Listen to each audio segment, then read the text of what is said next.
1532ರ ಮೇ 6ರಂದು ರಾಣಿ ದುರ್ಗಾವತಿ ಮಧ್ಯಪ್ರದೇಶದ ರೈಸನ್ ಕೋಟೆಯಲ್ಲಿ 700 ರಜಪೂತ ಮಹಿಳೆಯರು ಮತ್ತು ಮಕ್ಕಳೊಂದಿಗೆ ಜೌಹರ್ ಅಂದರೆ ಸಾಮೂಹಿಕ ಆತ್ಮಾಹುತಿ ಮಾಡಿಕೊಂಡರು.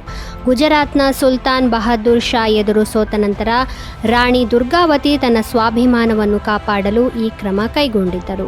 ರಾಣಿ ದುರ್ಗಾವತಿಯು ರಾಯಸೇನದ ರಾಜ ಶಿಲಾದಿತ್ಯನನ್ನು ವಿವಾಹವಾಗಿದ್ದಳು. ಜೌಹರ್ ಮಾಡಿಕೊಳ್ಳುವುದಕ್ಕೂ ಮೊದಲು ರಾಣಿ ದುರ್ಗಾವತಿ ರಾಜ್ಯದ ಬೃಹತ್ ಶಿವ ದೇವಾಲಯದಲ್ಲಿ ಬಹದ್ದೂರ್ ಶಾನ ಮುಂದೆ ತಲೆಬಾಗುವುದಿಲ್ಲ ಎಂದು ಪ್ರಮಾಣ ಮಾಡಿದ್ದಳು. ರಾಣಿ ದುರ್ಗಾವತಿಯ ಈ ನಡೆಯ ನಂತರ ಶಿಲಾದಿತ್ಯ ಮತ್ತು ಅವನ ಕಿರಿಯ ಸಹೋದರ ಲಕ್ಷ್ಮಣ ಸೇನ್ ಸೇರಿದಂತೆ ಎಲ್ಲ ರಜಪೂತ ಯೋಧರು ಯುದ್ಧಕ್ಕೆ ಹೊರಟರು. ಶಿಲಾದಿತ್ಯ ಕೊನೆಯ ಕ್ಷಣದವರೆಗೂ ತನ್ನ ಸೈನ್ಯವನ್ನು ಮುನ್ನಡೆಸಿದ ಮತ್ತು 1532ರ ಮೇ 10ರಂದು ಹುತಾತ್ಮನಾದ. ರಾಯಸೇನದ ರಜಪೂತ ಸಮುದಾಯದ ಜನರು ಮೇ 6ರಂದು ಜೌಹರ್ ದಿನವನ್ನು ಆಚರಿಸುತ್ತಾರೆ. 1972ರ ಮೇ 6ರಂದು ಭಾರತೀಯ ಸೇನೆಯ ಲ್ಯಾನ್ಸ್ ನಾಯಕ್ ಅಬೀದ್ ಖಾನ್ ಉತ್ತರ ಪ್ರದೇಶದ ಹರ್ದೋಯ್ ಜಿಲ್ಲೆಯಲ್ಲಿ ಜನಿಸಿದರು. ಅಬೀದ್ ಖಾನ್ 1988ರ ಫೆಬ್ರವರಿ 6ರಂದು ಸೇನೆಗೆ ಸೇರಿದರು. ಅವರ ಮೊದಲ ಪೋಸ್ಟಿಂಗ್ ಡಾಲ್ಹೌಸಿಯಲ್ಲಿತ್ತು.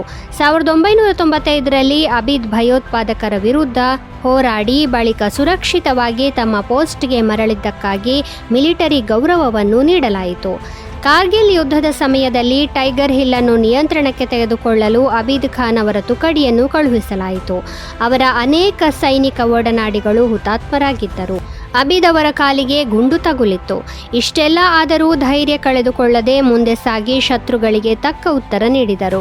ಆದರೆ ಇಲ್ಲಿ ರಾಷ್ಟ್ರವನ್ನು ರಕ್ಷಿಸುವ ಸಂದರ್ಭದಲ್ಲಿ ಲ್ಯಾನ್ಸ್ ನಾಯಕ್ ಅಬೀದ್ ಖಾನ್ ಜುಲೈ 1ರಂದು ಭಾರತ ಮಾತೆಯ ಪಾದದಲ್ಲಿ ತನ್ನ ಪ್ರಾಣವನ್ನು ಅರ್ಪಿಸಿದರು. ಅವರ ಪಾರ್ಥಿವ ಶರೀರ ಜುಲೈ 12ರಂದು ಅವರ ಮನೆಗೆ ತಲುಪಿತು. 2010ರ ಮೇ 6ರಂದು ಮುಂಬೈ ದಾಳಿಯ ಭಯೋತ್ಪಾದಕರಲ್ಲಿ ಜೀವಂತವಾಗಿ ಸೆರೆ ಹಿಡಿಯಲಾದ ಏಕೈಕ ಭಯೋತ್ಪಾದಕ ಅಜ್ಮಲ್ ಕಸಬ್ಗೆ ವಿಶೇಷ ನ್ಯಾಯಾಲಯವು ಮರಣದಂಡನೆ ವಿಧಿಸಿತು. 2008ರ ನವೆಂಬರ್ 26ರಂದು ಕರಾಚಿಯಿಂದ ಬೋಟ್ ಮೂಲಕ ಮುಂಬೈ ಪ್ರವೇಶಿಸಿದ ಲಷ್ಕರ್ ಎ ತೊಯ್ಬಾ ಭಯೋತ್ಪಾದಕರು ಮುಂಬೈ ಮೇಲೆ ದಾಳಿ ಮಾಡಿದ್ದರು. ದಾಳಿಕೋರರು ಮುಂಬೈನ ವಿವಿಧ ಸ್ಥಳಗಳನ್ನು ಗುರಿಯಾಗಿಸಿಕೊಂಡಿದ್ದರು. ದಾಳಿಯಲ್ಲಿ 160ಕ್ಕೂ ಹೆಚ್ಚು ನಾಗರಿಕರು ಸಾವನ್ನಪ್ಪಿದರು ಮತ್ತು 300ಕ್ಕೂ ಹೆಚ್ಚು ಜನರು ಗಾಯಗೊಂಡರು. ಭಯೋತ್ಪಾದಕರ ವಿರುದ್ಧದ ಕಾರ್ಯಾಚರಣೆಯಲ್ಲಿ ಮುಂಬೈ ಪೊಲೀಸ್, ಎನ್ಎಸ್ಜಿ ಮತ್ತು ಎಸ್ಪಿಜಿಯ 10ಕ್ಕೂ ಹೆಚ್ಚು ಯೋಧರು ಬಲಿಯಾಗಿದ್ದರು. ದಾಳಿಯ ಮರುದಿನವೇ ನವೆಂಬರ್ 27ರಂದು ಕಸಬ್ನನ್ನು ಜುಹು ಚೌಪಾಟಿಯಿಂದ ಬಂಧಿಸಲಾಯಿತು. ಕಸಬ್ ಅಂದಿನ ರಾಷ್ಟ್ರಪತಿ ಪ್ರಣಬ್ ಮುಖರ್ಜಿ ಅವರಿಗೆ ಕ್ಷಮಾದಾನ ಅರ್ಜಿಯನ್ನು ಕಳುಹಿಸಿದ್ದ. ಅದನ್ನು ರಾಷ್ಟ್ರಪತಿಯವರು ನವೆಂಬರ್ 5ರಂದು ತಿರಸ್ಕರಿಸಿದ್ದರು. ನಂತರ ಕಸಬ್ನನ್ನು 2012ರ ನವೆಂಬರ್ 21ರಂದು ಪುಣೆಯ ಯರವಾಡ ಜೈಲಿನಲ್ಲಿ ಗಲ್ಲಿಗೇರಿಸಲಾಯಿತು. 1861ರ ಮೇ 6ರಂದು ವಕೀಲ, ಸ್ವಾತಂತ್ರ್ಯ ಹೋರಾಟಗಾರ ಮತ್ತು ಸ್ವತಂತ್ರ ಭಾರತದ ಮೊದಲ ಪ್ರಧಾನಿ ಜವಾಹರ್ಲಾಲ್ ನೆಹರು ಅವರ ತಂದೆ ಮೋತಿಲಾಲ್ ನೆಹರು ಪ್ರಯಾಗ್ರಾಜ್ನಲ್ಲಿ ಜನಿಸಿದರು. ಅವರ ವಕಾಲತ್ತು, ರಾಜವೈಭವ ಮತ್ತು ಶಿಕ್ಷಣದ ಬಗ್ಗೆ ಅನೇಕ ಕಥೆಗಳು ಪ್ರಸಿದ್ಧವಾಗಿವೆ. ಅವರು ತಮ್ಮ ಆರಂಭಿಕ ಶಿಕ್ಷಣವನ್ನು ಬ್ರಿಟಿಷ್ ರಾಜ್ನ ಸರ್ಕಾರಿ ಶಾಲೆಯಿಂದ ಪಡೆದರು ಮತ್ತು ಕಾನೂನಿನ ಅಧ್ಯಯನದಲ್ಲಿ ಅಗ್ರಸ್ಥಾನ ಪಡೆದರು. ಅವರು ತಮ್ಮ ಕಾನೂನು ವೃತ್ತಿಯಲ್ಲಿ ಮುಂದುವರೆದಂತೆ ಅವರ ಜೀವನ ಮಟ್ಟವು ಗಮನಾರ್ಹವಾಗಿ ಸುಧಾರಿಸಿತು. ನಂತರ ಅವರು ಶ್ರೀಮಂತ ಭಾರತೀಯರಲ್ಲಿ ಒಬ್ಬರಾದರು. ಅವರು ಬೆಳೆದಂತೆ ಅವರ ಜೀವನ ಶೈಲಿಯು ಹೆಚ್ಚಿನ ಪ್ರಮಾಣದಲ್ಲಿ ಯುರೋಪಿಯನ್ ಆಯಿತು ಎಂದು ಹೇಳಲಾಗುತ್ತದೆ. ನಂತರ 1920ರಲ್ಲಿ ಮೋತಿಲಾಲ್ ನೆಹರು ಅವರು ಗಾಂಧಿಯವರನ್ನು ಭೇಟಿಯಾದರು ಮತ್ತು ಅವರಿಂದ ಪ್ರಭಾವಿತರಾದರು. ಬಳಿಕ ಅವರು ಸ್ವಾತಂತ್ರ್ಯ ಹೋರಾಟಕ್ಕೆ ಸೇರಿದರು.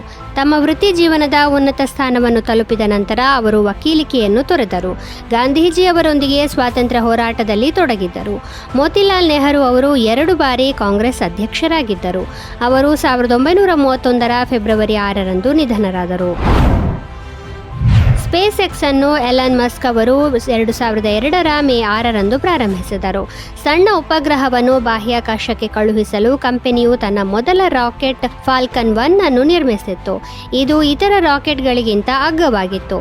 ಇದನ್ನು ಮೊದಲ ಬಾರಿಗೆ 2006ರ ಮಾರ್ಚ್ನಲ್ಲಿ ಪ್ರಾರಂಭಿಸಲಾಯಿತು, ಆದರೆ ಇದು ಯಶಸ್ವಿಯಾಗಲಿಲ್ಲ. ಅನೇಕ ಪ್ರಯತ್ನಗಳ ನಂತರ ಸ್ಪೇಸ್ ಎಕ್ಸ್ ಅಂತಿಮವಾಗಿ 2008ರ ಸೆಪ್ಟೆಂಬರ್ನಲ್ಲಿ ಫಾಲ್ಕನ್ ಅನ್ನು ಲಾಂಚ್ ಮಾಡುವಲ್ಲಿ ಯಶಸ್ವಿ ಆಯಿತು ಮತ್ತು ಇದರೊಂದಿಗೆ ಈ ಸಾಧನೆಯನ್ನು ಮಾಡಿದ ಮೊದಲ ಖಾಸಗಿ ಕಂಪನಿ ಎನಿಸಿಕೊಂಡಿತು.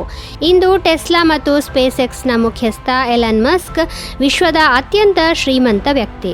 ಅವರು 1971ರ ಜೂನ್ 28ರಂದು ದಕ್ಷಿಣ ಆಫ್ರಿಕಾದಲ್ಲಿ ಜನಿಸಿದರು.